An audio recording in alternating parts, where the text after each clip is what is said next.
MLA కానీ ఎవడు కానీ పాలమూరుకు నీళ్ళెన్ని అని ఎవ్వడు అడగలే. చివరికి బచావత్ నేను చెప్పేది రికార్డులో ఉంది, నేనేదో రాజకీయం కోసం చెప్తలేను. ఇప్పుడు కూడా బచావత్ ట్రిబ్యునల్ చదివితే దానిలో ఉంది, రాసి ఉంది.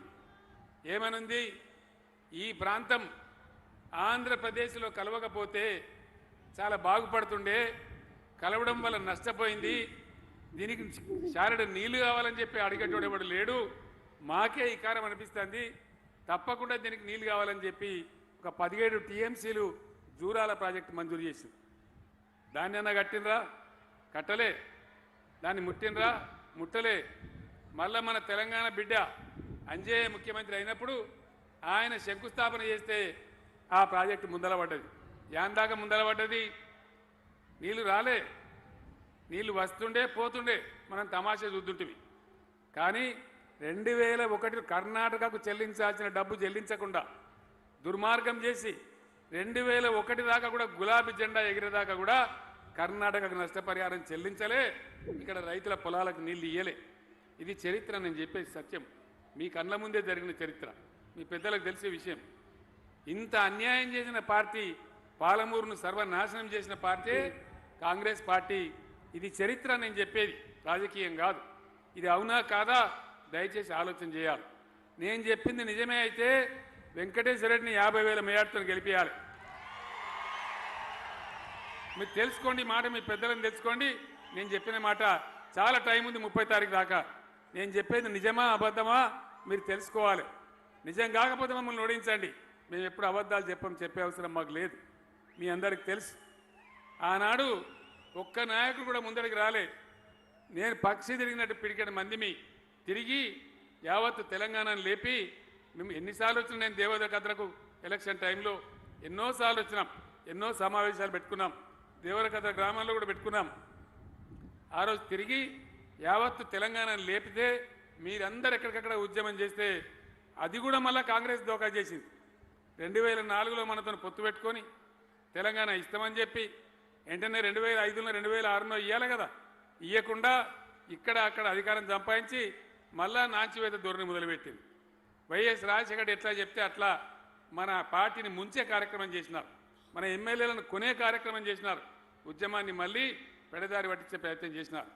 కానీ మొండిగా ఈసారి కేసీఆర్ సచ్చుడో తెలంగాణ వచ్చుడో ఏదో ఒకటి కావాలని చెప్పి మొండి పట్టుదలతో మనం పోతే మీరందరూ కూడా వెంట ఉండి ఉద్యమాన్ని నడిపితే 14 సంవత్సరాల పోరాటం తర్వాత చివరికి నేను ఆమరణ దీక్ష పడితే తట్టుకోలేక అప్పుడు దిగివచ్చి తెలంగాణ ప్రకటన చేసినారు.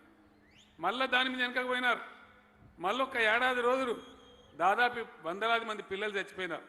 చాలా పెద్ద ఉద్యమం జరిగింది. ఆ రోజు ఇక తప్పని పరిస్థితుల్లో గతి లేక కాంగ్రెస్ పార్టీ తెలంగాణ మంజూరు చేయక తప్పలేదు. దేశంలో మనం మొత్తం 33 పార్టీల మద్దతు కూడగట్టి అదంతా చేస్తే 14 సంవత్సరాల తర్వాత 15వ ఏట తెలంగాణ ఇచ్చినారు. ఇది పరిస్థితి. వచ్చిన తర్వాత ఏం జరిగిందో ఈ 10 ఏళ్లలో మీ కళ్ళ ముందర ఉన్నది. ఎట్లా ఉన్న పాలమూరు ఎట్లయింది, పెండింగ్ ప్రాజెక్టులన్నీ యుద్ధం పట్టినట్టుగా మీ ఇద్దరి మంత్రులు ఆనాడు లక్ష్మారెడ్డి, శ్రీనివాస్ గౌడు, నిరంజన్ రెడ్డి గారు వీళ్ళందరూ పట్టుబట్టి ఆనాడు నెట్టెంపాడు కానీ, భీమా కానీ, కల్వకుర్తి కానీ ఆ పెండింగ్లో ఉన్న ప్రాజెక్టులన్నీ యుద్ధ ప్రాతిపదికన కంప్లీట్ చేసి నీళ్లు తెచ్చుకుంటే కొన్ని తెచ్చుకున్నాం. మీ దగ్గర కూడా కోయిల్ సాగర్ లిఫ్ట్ మొదలుపెట్టినారు కానీ పెండింగ్లోనే ఉండే. వెంకటేశ్వర రెడ్డి దాన్ని పట్టుబట్టి దాన్ని నిలబడి చేయించి ఈరోజు కొన్ని కొత్త నీళ్ళు వచ్చే ప్రయత్నం చేసినారు. నిన్నగాక మొన్న మీ అందరు తెలిసి మీ కళ్ళ ముందరనే నేనే పోయి పాలమూరులో స్విచ్ వచ్చినా పాలమూరు రంగారెడ్డి పథకం దాని అడ్డంకులన్నీ తొలగిపోతూ ఉన్నాయి, అది త్వరలోనే నీళ్లు రాబోతూ ఉన్నాయి.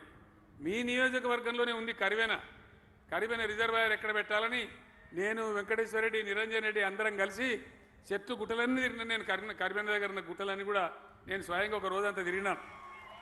ఎందుకంటే తక్కువ భూమి మునగాలి, తక్కువ నష్టం జరగాలి, ఎక్కువ నీళ్ళు ఆగాలి, గుట్టల పంట ఉండాలని చెప్పి నేనే స్వయంగా పరిశీలన చేసి కరివెన రిజర్వాయర్ కట్టుకున్నాం. కరివెన రిజర్వాయర్ కంప్లీట్ అయిపోతూ ఉంది, కొద్ది నెలలలోనే అక్కడ నీళ్ళు రాబోతూ ఉన్నాయి. ఒకసారి అది కంప్లీట్ అయితే మీకు ఇంకో 60-70 వేల ఎకరాలకు దేవరకద్ర నియోజకవర్గానికి నీళ్ళు వస్తాయి. అంటే దాదాపు దేవరకద్ర యొక్క ఆయకట్టు ఇప్పుడు నేను సాధించిన వెంకటేశ్వర రెడ్డి సాధించిన 99,000 కాకుండా మరొక 60,000 దాటితే 1,50,000 ఎకరాలకు బ్రహ్మాండమైనటువంటి నీళ్లు మన దేవరకద్ర నియోజకవర్గానికి వస్తాయి. ఈ రకంగా పని జరిగింది, మీ కళ్ళ ముందు ఉంది, విషయాలన్నీ మీకు తెలుసు. మన కొత్త మేనిఫెస్టో కూడా విడుదల చేసినాం, మీకు అన్నీ చెప్తా ఉన్నారు. పెన్షన్ ఎంత పెంచుతాం, రైతు బంధు ఎంత పెంచుతాం, సన్న బియ్యం ఎట్లా ఇస్తాం, అవన్నీ కూడా మీ కళ్ళ ముందర ఉన్నాయి. నేను మీ అందరినీ కోరేది, మీరు ఇంతసేపు వెయిట్ చేసిండ్రు, నాకు అర్ధగంటన మాట్లాడాలన్నది, కానీ ఇంకా నేను గద్వాల ముట్టాలి, మక్తల్ ముట్టాలి, ఆడికెళ్ళి నారాయణపేట పోయి మళ్ళీ రాత్రి పడుకుంటా లేసుకుంటా బస్సుల్లో గిస్సుల్లో హైదరాబాద్ పోవాలి. అందువల్ల మీరందరూ ఇప్పుడు నేను చెప్పిన విషయాలు, ఇంతకుముందు వెంకటేశ్వర రెడ్డి చెప్పిన విషయాలు, వెంకటేశ్వర రెడ్డి చాలా గట్టి మనిషి, దీటైన మనిషి. ఎప్పుడు కూడా ఆయన వ్యక్తిగత పనులను అడగలే. ఆయన కోసం నాకు ఇది కావాలి సార్, నా ఇల్లుకి ఇది కావాలి సార్, నా పర్సనల్ పని సార్ నన్ను ఎన్నడూ అడగలే. ఎప్పుడు అడిగినా చెక్ డ్యాములు కానీ, కాలువలు కానీ, డెవలప్మెంట్ కానీ, డబుల్ బెడ్రూమ్ ఇండ్లు కానీ, లేదా ఇప్పుడు ఇచ్చిన గృహలక్ష్మి ఇండ్లు కానీ, అవి ఎక్కువ కావాలని అడిగినాడు, కానీ ఆయన వ్యక్తిగత పనులు అడగలే. ఇప్పుడు ఆయన కోరిన కోరికలు గొంతెమ్మ కోరికలు కావు, చాలా సమంజసమైనటువంటివి. గవర్నమెంట్ మనదే వస్తుంది కాబట్టి డెఫినెట్గా వాటి అన్నింటినీ కూడా చేసి పెట్టే బాధ్యత నాది అని మనవి చేస్తూ, మీరు నాకు పెద్ద మనసుతో సెలవు ఇవ్వాలని కోరుకుంటూ, జై తెలంగాణ, కారు గుర్తుకే, జై తెలంగాణ. ధన్యవాదాలు.